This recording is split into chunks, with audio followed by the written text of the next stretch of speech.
Muchísimas gracias, señora presidenta. Estamos debatiendo la sección de los presupuestos generales del Estado referida al Ministerio de Transición Ecológica, de Energía, para que nos entendamos, reto demográfico, etc. Y el interviniente anterior, el señor de Podemos, viene y halaga, nos da las virtudes del comunismo. Y yo me quedo impactado, no solo porque defienda a la ideología comunista en sí, sino porque hable de la ideología comunista en un foro que incluye la transición ecológica, el clima, etc. La ideología comunista es una ideología asesina, criminal. A lo largo de la historia, y vamos de atrás adelante, Pol Pot en Camboya asesinó a sangre fría a 1,7 millones de personas. A todos los varones que tuviesen gafas los asesinaba por el mero hecho de saber leer. El señor comunista de Podemos de ayer se ríe. Usted habría sido asesinado en la Camboya de Pol Pot.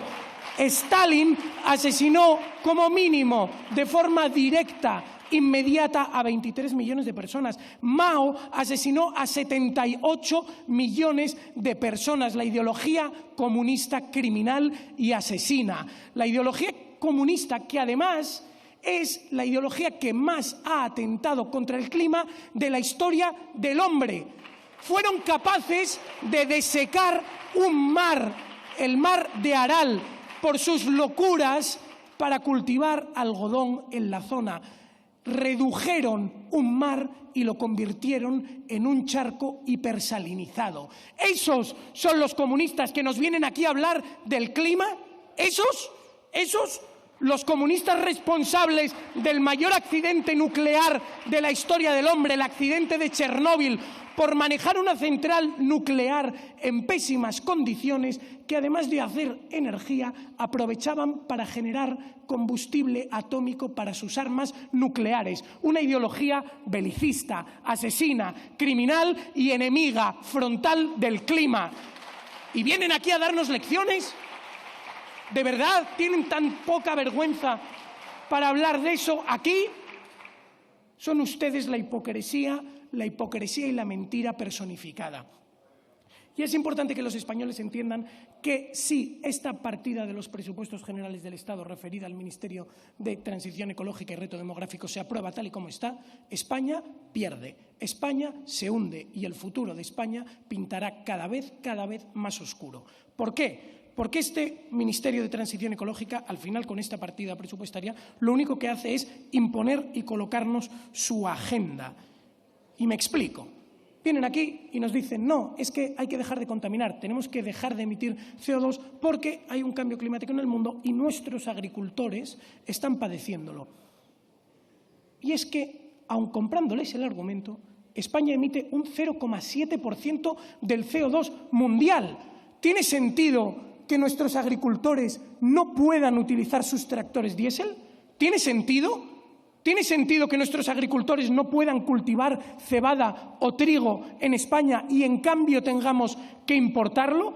¿De verdad creen ustedes que aquello que se cultiva en otras partes del mundo no emite el mismo CO2 que se emite aquí? ¿Tiene sentido que las granjas porcinas de Cataluña cierren para importar directamente la producción de porcino desde China? ¿Creen ustedes que esa producción de porcino no contamina? Lo que sucede es que ustedes lo que están haciendo, señora Rivera, es exportar la producción española, trasladarla a otros países del mundo, que son los que se enriquecen. Y mientras tanto, nuestros trabajadores, por ejemplo, los de los Altos Hornos de Asturias, que ahora van a cerrar, se irán a la calle. Los de nuestras fábricas de automóviles, que producen en torno al 12% del PIB de España, se irán a la calle. Y a cambio de eso, señora Rivera, esos puestos de trabajo se situarán en Marruecos, en Argelia o en cualquier otro país del mundo.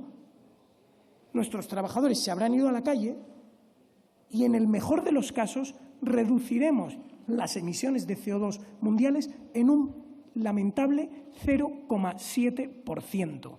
Además de eso, es importante que todos los españoles sepan y entiendan que España es uno de los países que menos CO2 emite del mundo. España está por debajo de la media de emisiones per cápita de la Unión Europea. La media de emisiones son 5,7 toneladas de CO2 por habitante. España está en torno a 4.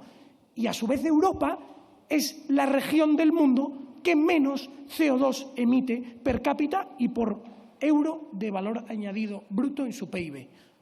En conclusión, pese a ser unos de los más eficientes, ustedes obligan a nuestra industria a cerrar, obligan al campo a dejar de cultivar y, a cambio de eso, no nos aportan absolutamente nada.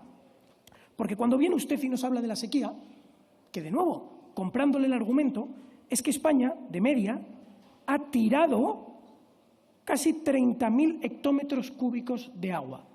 Esos 30.000 hectómetros cúbicos de agua, por un lado, por las cantidades superiores al Tratado de la Albufeira que pasamos a Portugal, y, por otro lado, por las cantidades que se vierten en el Ebro al mar, nos permitirían triplicar la superficie de regadíos que tenemos en España. Y eso, señora ministra, podría usted promoverlo, pero no lo promueve. Lo que usted promueve es repartir dineritos a sus amigos a través del IDAE, unas subvenciones de 13 millones de euros que gasta en sueldos y salarios 15.